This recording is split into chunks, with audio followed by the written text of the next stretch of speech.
l'addition des êtres humains, pas un discours unitaire. Il n'y a pas de conscience collective. La conscience collective, c'est une chose qui n'existe pas. La conscience est individuelle.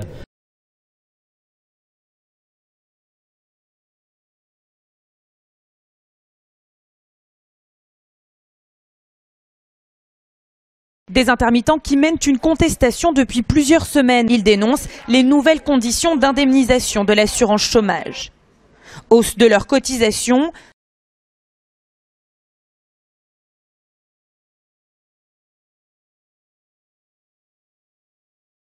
plafonnement du cumul revenu-allocation autour de 4 400 € par mois.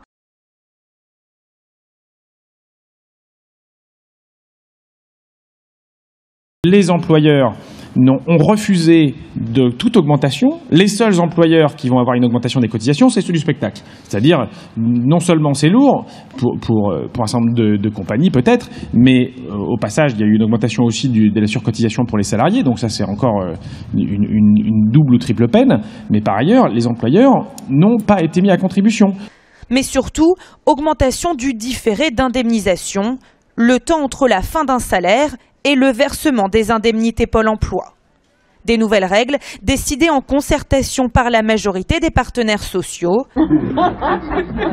Il se trouve que dans le secteur du spectacle, la CGT Spectacle étant très largement représentative, parce que vous êtes deuxième mais très loin, il y a des secteurs, par exemple les élections du FNAS qui ont eu lieu, qui est un organisme social dans le spectacle vivant. Bon, la CFDT, elle n'a pas progressé parce qu'elle est restée à 0 depuis 10 ans, elle n'a pas présenté de candidat. Et FO est passé de 23 à 12%. Puis le reste, c'est la CGT.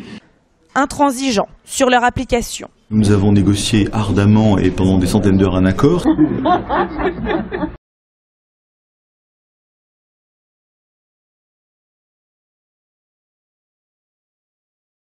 On a découvert un texte qui, après 12 heures de négociations de couloir, nous était mis sur la table en disant c'est ça qui est à signer et il n'y a rien à changer.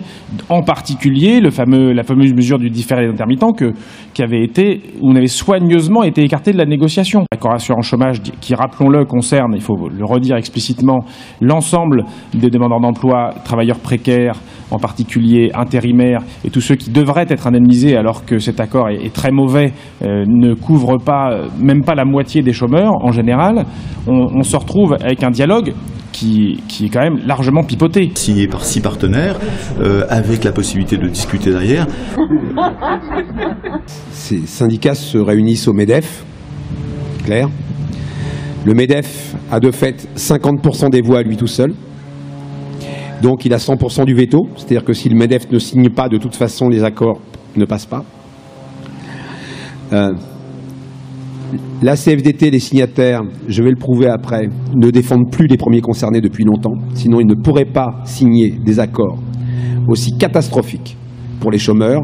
On est actuellement à 6 chômeurs sur 10 qui ne sont pas indemnisés, imaginez 6 malades sur 10 qui ne soient pas couverts par la sécurité sociale. C'est la démocratie sociale façon MEDEF qui a inventé un truc, la refondation sociale, à savoir, depuis les années 90, le MEDEF dit il y a des choses sur lesquelles l'État n'a pas le droit d'intervenir, notamment l'assurance chômage. Ça, c'est nous. C'est nous, dans notre tour d'ivoire, et on décide tout seul. Chacun doit être responsable.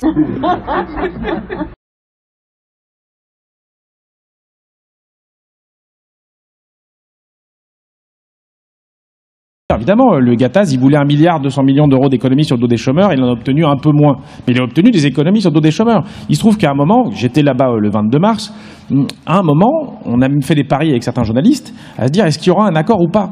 Et ça aurait été formidable qu'il n'y ait pas d'accord. Si les organisations syndicales avaient été solides, on se serait retrouvé dans une situation où il y avait 2 jours avant les municipales, pas d'accord sur l'assurance chômage. Le MEDEF, on lui disait tous merde.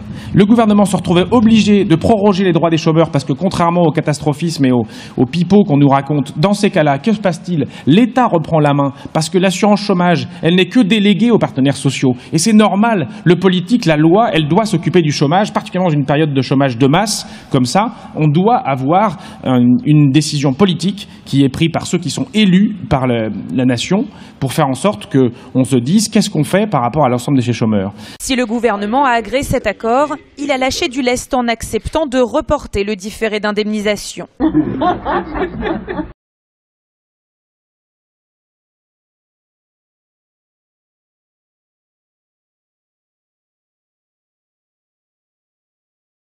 Un médiateur a également été nommé en charge d'une grande concertation. Donc, on est dans une concertation qui concerne que les annexes 8 et 10. Ça n'empêche pas de continuer à combattre l'accord assurance chômage. Le jour où on arrivera à mettre 1 million de chômeurs dans la rue, c'est-à-dire l'équivalent de ce qu'on a mis de la profession sur les annexes 8 et 10, n'importe quel gouvernement tremblera et dira aux partenaires sociaux, super terme, de d'écrire une autre convention assurance chômage. Mais le combat continue dans ce domaine-là. La concertation, on a dit qu'on y allait. C'était une question, on s'est posé, on a largement débattu, puisque l'accord, il est agréé, que le différé, il est suspendu comme une épée de Damoclès, parce qu'il figure dans l'agrément du texte qui est entré en vigueur au 1er juillet. Donc on a dit qu'on allait à cette concertation, parce que c'est peut-être la fenêtre de tir pour faire en sorte que nos propositions soient enfin étudiées et prises en compte. La ministre de la Culture, elle, multiplie les discours bienveillants envers les intermittents. On a une stratégie d'enfumage, on a un problème médiatique parce que on est dans un déséquilibre, on se bat, c'est David contre Goliath, quand on voit la puissance de feu d'un certain nombre de think tanks dont nous n'avons pas les mêmes moyens. 11 ans qu'ils sont inquiets. Ça fait 11 ans qu'ils veulent qu'il y ait une vraie réforme du régime de l'intermittence. Ils ne sont pas dans l'immobilisme, mais qu'ils ont l'impression de ne pas être suffisamment écoutés. Voilà, on a proposé à la CFDT, au MEDEF, de venir. Est-ce que vous seriez d'accord? Je dis bien sûr, je suis d'accord. Et quand ils savent qu'on est là, ils disent non, finalement, on vient pas. Donc à chaque fois, on se retrouve devant personne.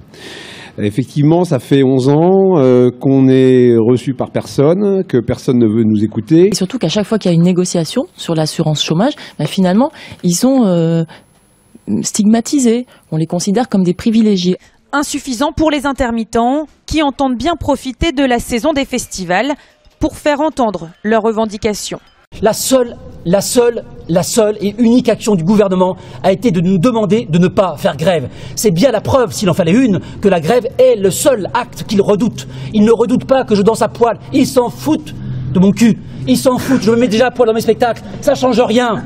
Ça change rien. On peut se mettre à poil, ça n'est pas un acte politique, c'est un acte artistique. Et ils nous méprisent dans notre acte artistique parce qu'ils nous méprisent en tant qu'individus, en tant que citoyens. Et il s'agit aujourd'hui, non pas de prendre une parole d'artiste, mais de prendre une parole d'homme, une parole d'être humain, une parole de citoyen. On a encore beaucoup de choses à dire. Non à la réponse, non